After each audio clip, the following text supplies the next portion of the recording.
सामान्य जन प्रणाम। मेरे YouTube चैनल सच्ची बातें में आपका हार्दिक स्वागत है, अभिनंदन है। मैं राजेश पटेल। आज मैं प्राथमिक शिक्षकों, बेसिक शिक्षकों की बात करने जा रहा हूँ, क्योंकि सबसे बेचारा बेसिक शिक्षक ही समझ में आता है आज के समय में। चाहे जो कोई भी हो, प्राइमरी मास्टर पर उंगली उठा ही देता है, लेकिन उनकी समस्याओं पर किसी की नजर नहीं है, न आम जनता की न सरकार की। ये सही बात है कि उनको वेतन 70-80 हजार रुपए आजकल मिल रहे हैं, लेकिन दुनिया के कई देशों के मुकाबले भारत में यह वेतन बहुत कम है, बहुत कम है, बहुत कम है। भारत इस समय कथित रूप से विश्व गुरु की दहलीज पर खड़ा है, आहट दे रहा है, बस बनने ही वाला है। लेकिन कैसे बनेगा, इस पर इस देश के अलमबरदारों की कोई चिंता नहीं है। जिस देश की शिक्षा की नींव ही जर्जर हो जाए, उसमें घुन लग जाए, उस देश में शिक्षा की बुलंद इमारत कैसे बन सकती है, ये सवाल बार बार गूंजता है और लोगों को मजबूर करता है ये सोचने पर कि हमारे देश की शिक्षा व्यवस्था किधर जा रही है। साथियों, परिषदीय स्कूलों में, यूं कहे कि बेसिक शिक्षा के विद्यालयों में, प्राइमरी और जूनियर हाई स्कूल जो परिषदीय स्कूल हैं, उनमें शिक्षकों से पढ़ाने के अलावा और सारे काम लिए जाते हैं। क्या समझे आप? पढ़ाने के अलावा और सारे कार्य लिए जाते हैं। इनसे गैर शैक्षणिक कार्यों पर जोर रहता है सरकार का। पढ़ाओ मत, जनगणना कर लो, चुनाव ड्यूटी कर लो, पशु गणना कर लो, पढ़ाओ मत। मिड डे मील बनवाओ, बच्चों को खिलाओ, राशन बंटवाओ, पढ़ाओ मत। अब यदि सरकार के आदेश को शिक्षक नहीं मानते हैं तो नौकरी जाती है। जनता की समस्याओं पर खरे नहीं उतरते हैं, जनता के मानक पर खरे नहीं उतरते हैं, उनको बेपरवाह कहा जाता है, लापरवाह कहा जाता है, हे दृष्टि से देखा जाता है। कहते प्राइमरी स्कूल के मास्टर है ना। मैं सबसे पहले गिना रहा हूँ शिक्षकों से लिए जाने वाले गैर शैक्षणिक कार्य: मतदाता सूची निर्माण व संशोधन प्रक्रिया, बाल गणना करना, मिशन प्रेरणा पोर्टल पर डाटा फीडिंग करना, नव निर्वाचित प्रधानों से समन्वय बनाकर कायाकल्प मिशन को गति देने का काम, मिड डे मील के तहत खाते में फंड ट्रांसफर सुनिश्चित करना, मिड डे मील के तहत राशन व खाद्य सामग्री एकत्र करना, भोजन बनवाना, सार्वजनिक वितरण केंद्र पर अनाज वितरण करवाना, विद्यालय परिसर का दुरुस्तीकरण कराना, टाइम एंड मोशन स्टडी के अनुसार नए पंजीकरण कराने पर जोर, विद्यालय परिसर के विभिन्न अभिलेखों को दुरुस्त रखने की जिम्मेदारी, भवन निर्माण व देखरेख का काम, और सरकार की जो योजनाएं हैं उनके प्रचार प्रसार के लिए बच्चों को विभिन्न रैलियों में शामिल करवाना। और तो और कोई बड़ा नेता आ जाता है तो उनके लिए स्वागत गान भी primary school, junior high school के बच्चों से ही गवाया जाता है। जबकि हाई कोर्ट ने 2021 में ही स्पष्ट आदेश दे दिया था कि उत्तर प्रदेश में टीचर्स गैर शैक्षणिक कार्य नहीं करेंगे। उनसे सिर्फ चुनाव, जनगणना और आपदा से जुड़े काम ही लिए जाएं। चुनाव का काम वो भी अधिसूचना जारी होने के बाद। मतलब हाई कोर्ट के आदेश के अनुसार इनको मतदाता सूची का पुनरीक्षण नहीं कराना है, न उनको बनवाना है, बीएलओ का काम भी नहीं देखना है। हाँ, चुनाव की अधिसूचना जारी हो जाती है, जिला निर्वाचन अधिकारी जो भी ड्यूटी लगाए उसे करना पड़ेगा। हाई कोर्ट ने आदेश दिया है। या कोई आपदा आ गई तो उसमें राहत ड्यूटी की जा सकती है। जनगणना का काम भी महत्वपूर्ण है, राष्ट्रीय कार्य है, इसलिए हाई कोर्ट ने इसको हटाने पर जोर बल नहीं दिया। कहा जनगणना का काम भी अध्यापकों से दिया जा सकता है। हाई कोर्ट ने शिक्षा का अधिकार अधिनियम नियमावली के नियम 27 और न्यायालय द्वारा पारित आदेशों के अनुसार शिक्षकों से गैर शैक्षणिक कार्य नहीं लिए जा सकते हैं, ऐसा कहा है। लेकिन यह टीचर बच्चों को पढ़ाने के अलावा 13-14 तरह के कार्य कर रहे हैं। अब सरकार क्या है कि जो शिक्षक हाई कोर्ट गए, जिनके मामले में ये निर्णय हुआ, बस उनको ही सरकार ने राहत दी है। ऐसा नहीं किया कि सार्वजनिक रूप से कोई शासनादेश जारी कर दिया जाए कि शिक्षकों से गैर शैक्षणिक कार्य न लिए जाएं। बिहार के पटना हाई कोर्ट ने भी मिड डे मील को लेके तल्ख टिप्पणी की थी। मध्य प्रदेश में भी यही हाल है, हरियाणा और पंजाब में भी यही स्थिति है। लेकिन सरकारों का क्या है, उनके पास कर्मचारी ही नहीं है। अब आप कर्मचारियों की संख्या समझिए कि कैसे है। उत्तर प्रदेश में करीब 1.5 लाख से ज्यादा बेसिक विद्यालय हैं। केंद्रीय शिक्षा मंत्रालय ने ये डाटा दिया है। 2021 में ये रिपोर्ट बनाई थी कि 1,58,000 के करीब यूपी में बेसिक विद्यालय हैं और 3,79,000 के आसपास शिक्षक हैं और 1,40,000 के आसपास शिक्षा मित्र हैं। कुल शिक्षकों की संख्या, मतलब नियमित शिक्षक और शिक्षा मित्र को मिला के कुल शिक्षकों की संख्या 5,19,000 के आसपास है और स्कूलों में छात्रों के नामांकन की स्थिति 2.25 करोड़ के आसपास है। अभी भी शिक्षकों के तमाम पद खाली हैं। यूपी सरकार ने कोर्ट में कहा है, जून 2021 में यूपी सरकार ने कोर्ट में कहा है, सुप्रीम कोर्ट में एफिडेविट जमा किया था। सरकार की तरफ से कहा गया था कि यूपी में इस समय 73,711 शिक्षकों के पद खाली हैं। 51,112 पदों पर जल्द ही भर्ती की जाएगी। प्रदेश की परीक्षा नियामक प्राधिकारी ने 28 नवंबर 2021 को यूपी टेट करवाने का प्रस्ताव भेज दिया था। उस वक्त कहा गया था कि अक्टूबर 2021 में भर्ती का ऐलान होगा, लेकिन अभी तक भर्ती का ऐलान नहीं किया गया। आपको मैं बता रहा हूं, शिक्षकों की कमी के मामले में, बेसिक शिक्षकों की कमी के मामले में उत्तर प्रदेश से ज्यादा सिर्फ बिहार ही है। मतलब बिहार नंबर 1 पर है, वहां पर 2,75,255 शिक्षकों की कमी है। ये जो है शिक्षा मंत्रालय द्वारा 2021 में आंकड़ा जारी किया गया। हो सकता है कुछ भर्ती हुई तो कम बेसी हुआ, लेकिन 2021 में बिहार में 2,75,255 पद रिक्त थे और उत्तर प्रदेश में 2,17,000, झारखंड में 95,897, मध्य प्रदेश में 91,972, पश्चिम बंगाल में भी 91,972, छत्तीसगढ़ में 51,830, राजस्थान में 47,666 और आंध्र प्रदेश में 34,888 पद शिक्षकों के रिक्त थे। लेकिन सरकारों की नीयत देखिए, या खासकर उत्तर प्रदेश सरकार की। 30 अक्टूबर 2022 से शिक्षक भर्ती की मांग कर रहे अभ्यर्थियों पर सरकार की नजर अभी तक रही गई। हालांकि उन्होंने यूपी नीड प्राइमरी टीचर्स और 97,000 नई शिक्षक भर्ती 2 को ट्विटर पर हैशटैग कराया, जिसमें करीब 4 लाख ट्वीट किए गए। इसका असर यह हुआ कि यूपी सरकार ने शिक्षा विभाग से खाली पदों का ब्यौरा मांगा। सरकार की इस पहल के बाद छात्रों का एक हिस्सा खुश था। उसे उम्मीद थी कि जल्दी ही भर्ती आएगी, लेकिन एक हिस्सा ऐसा भी है जिसे विभाग पर भरोसा नहीं है। उस हिस्से का कहना है कि लड़का धरना नहीं करें, इसलिए ऐसी न्यूज लोगों के बीच फैला दी गई। छात्रों को ऐसा लगता क्यों है?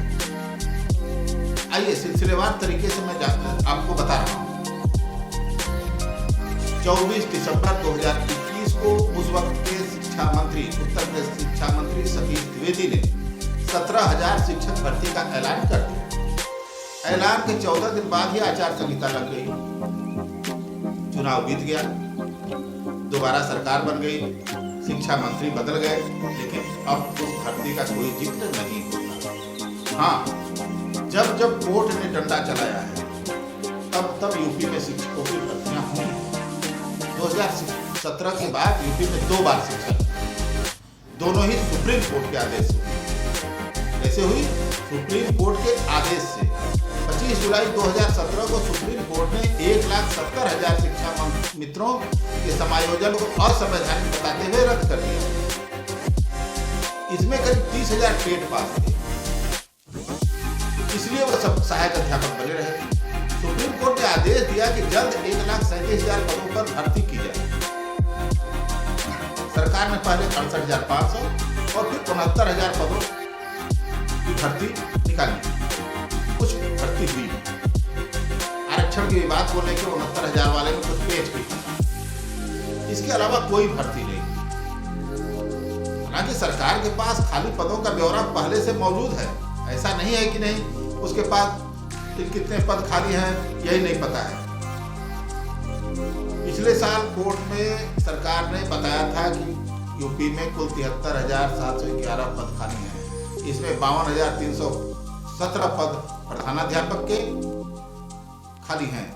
लिहाजा जो सहायक अध्यापक हैं वही कार्यवाहक प्रधानाध्यापक की भूमिका में है।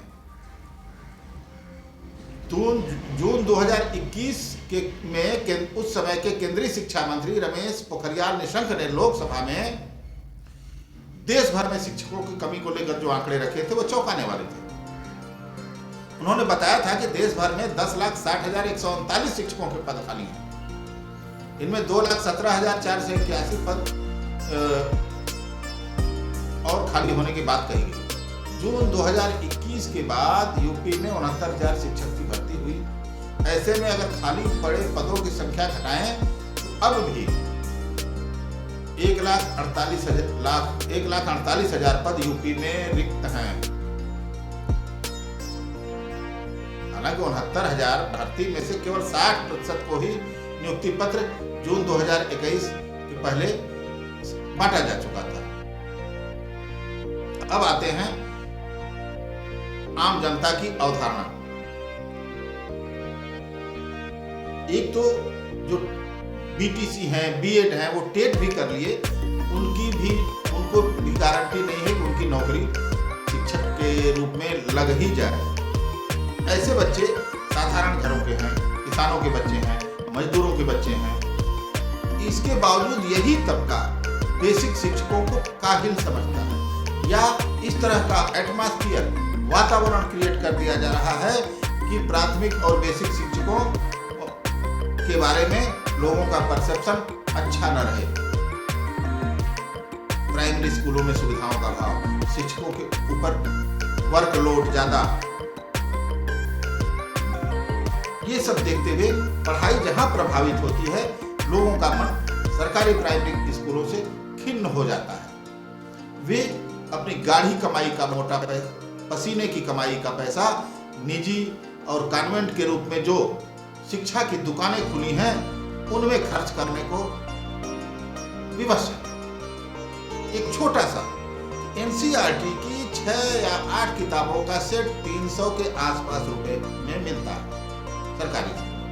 वहीं निजी स्कूलों में पुस्तकों का सेट 6,000, 7,000, 8,000 रुपए में मिल रहा है। ये लूट नहीं तो और क्या है। लेकिन प्राथमिक शिक्षकों की समस्याओं पर कोई ध्यान ही नहीं दे रहा है। एक तो समाज से बेइज्जती, ऊपर से सरकार की उपेक्षा। वो करे तो करे क्या? उनको पढ़ाने का टाइम कहां सरकार देती है कि पढ़ाए। हालांकि इसी बीच कुछ ऐसे टीचर हैं जो दोनों कामों में सामंजस्य बैठाते हैं और बच्चों की पढ़ाई भी नहीं प्रभावित होती और सरकार द्वारा मिले हुए दूसरे कामों को भी वो बखूबी कर लेते हैं। लेकिन ऐसी प्रतिभा सब में तो नहीं होती। डॉक्टर राजेंद्र प्रसाद दोनों हाथ से 2 भाषाओं में एक साथ लिख सकते थे, तो क्या सब लिख सकता है? सब नहीं लिख सकता। सब में सबकी बौद्धिक क्षमता एक बराबर नहीं होती है। लेकिन ये सरकार है, गरीबों के बच्चे पढ़ लिख जाएंगे, तो कैसे उन पर आप राज करेंगे?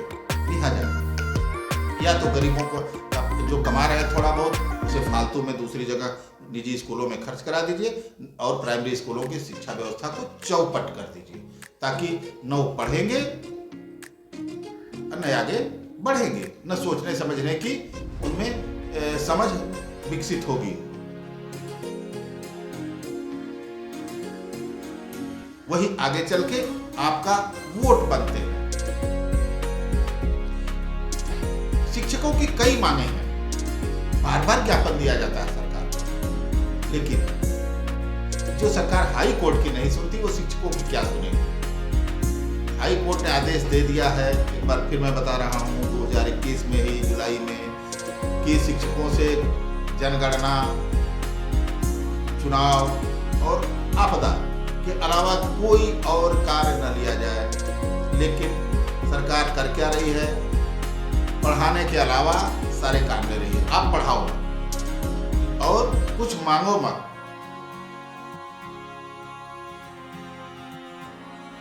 शिक्षकों की मांग है 1 अप्रैल 2005 के बाद नियुक्त सभी शिक्षकों को पुरानी पेंशन का लाभ दिया जाए। तमाम आंदोलन हुआ इस पर, कई विभागों के कर्मचारी आंदोलनरत हैं, लेकिन सरकार नहीं सुन रही है, उसके कानों में जूं नहीं रेंग रही है। शिक्षक काम करते हैं राज्य कर्मचारियों की तरह, चाहे जनगणना हो, चाहे चुनाव हो, चाहे आपदा हो या कोई भी काम हो, लेकिन उनको राज्य कर्मचारी का दर्जा अभी तक नहीं मिला है। अगर राज्य कर्मचारी का दर्जा मिल जाएगा तो उनको उसी हिसाब से महंगाई भत्ते का लाभ मिलेगा, कैशलेस चिकित्सा सुविधा मिलेगी। हालांकि शिक्षक ये कह रहे हैं कि अगर आप ये कैशलेस चिकित्सा सुविधा नहीं दे सकते तो सभी बेसिक शिक्षकों को आयुष्मान भारत योजना के तहत उनका आयुष्मान कार्ड बनवा दीजिए, लेकिन ये भी सरकार नहीं कर रही है।